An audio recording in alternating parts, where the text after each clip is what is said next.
कि जल ही जीवन है, जल है तो कल है, ये हम सबको ध्यान रखने की आवश्यकता है। मुख्यमंत्री जी ने हमारे सबको निर्देशित किया है, चाहे हमारा कोई जनप्रतिनिधि हो, चाहे हमारा कोई अधिकारी हो, चाहे हमारा समाज सेवी हो, हम सबको मिल करके जहां ऐसी तालाबड़ी है, मैं यहाँ आकर के बहुत प्रसन्न हुआ हूँ कि यहाँ के हमारे साथ सेक्रेटरी साहब या हमारे पीओ साहब हो सकते हैं, हमारे सरपंच साहब हो सकते हैं, हमारे कार्यकर्ताओं ने इस तालाब की इतनी साफ सफाई कर दी और तालाब के अंदर पानी बिल्कुल साफ सुथरा है।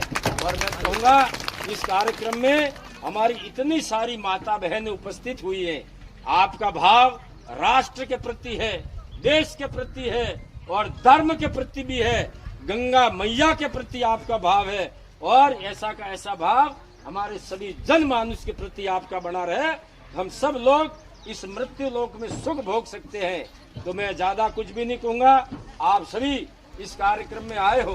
अभी पिछले 5-10 साल से आप देख रहे हो सरकारें आई गई, हम किसी सरकार की आलोचना करने नहीं आए, लेकिन एक बात जरूर कहूंगा, आप सबको भी महसूस हो रहा कि 79 वर्ष हुए देश आजाद हुआ, लेकिन 12 से 13 साल के अंदर आपको हम सबको अनुभूति हो रही है कि देश का प्रधानमंत्री कैसा है। उसके आधार पर ये सारे मॉडल तालाब बनाए गए, आप सब देख रहे हो ना, जगह जगह पर घाट बड़े। अब साफ सफाई नहीं रखते हैं ना, ये तो हमारा दोष है। अब ये तालाब यदि आपने साफ कर दिया कितना बढ़िया लगता है। और अभी हम देखते आए आपने जगह जगह खड्डे भी खोद रखे। इस तालाब की पाल के ऊपर निमड़े लग जाए, सीरस लग जाए, आम लग जाए और महुए लग जाए, देखो कितनी हरी भरी छाया हो जाएगी। तो ये सारा काम हमको करने की आवश्यकता है। मुख्यमंत्री जी ने पिछले साल 12 करोड़ पौधे हमारे पूरे राजस्थान में, पूरे प्रदेश में लगाने का काम किया है। अब मैं एक बात कहूंगा, हम सब जिम्मेवार हैं, हम किसी एक व्यक्ति विशेष को जिम्मेवार नहीं बनाए।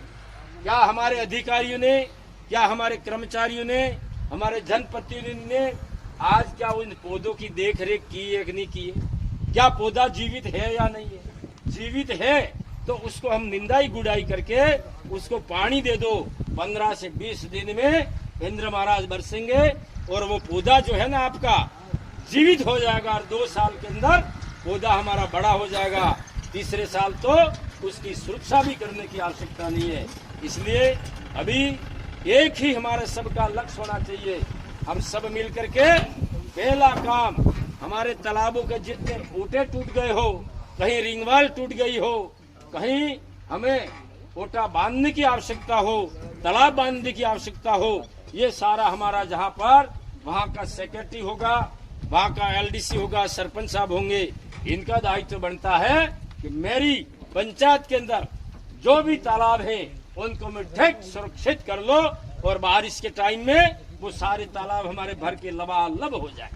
नंबर 2, जहाँ पर हमारी बावड़िया है, पुरानी बावड़िया जो थी हमारे बाप दादों ने खोदी थी, हमने तो खोदी ही नहीं आज तक, लेकिन मैं कहूँगा उन बावड़ी को आप सुरक्षित कर लो, साफ सफाई कर लो, उस बावड़ी के अंदर जितनी गंदगी है मिट्टी निकाल लो और उस पानी को पियोगे ना, हमारे लिए बहुत बड़ी उपलब्धि होगी, हमारे लिए फ्लोराइड मुक्त पानी मिलेगा।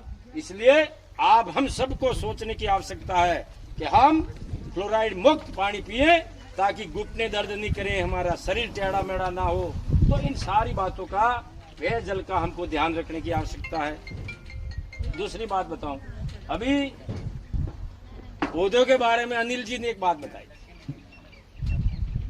हरा भरा पौधा जो है कार्बन डाइऑक्साइड लेता है, ऑक्सीजन को छोड़ता है। अब ऑक्सीजन के खातिर हमारा जीवन यापन होता है, ऑक्सीजन से हम जीते हैं। अब एक बात बताओ,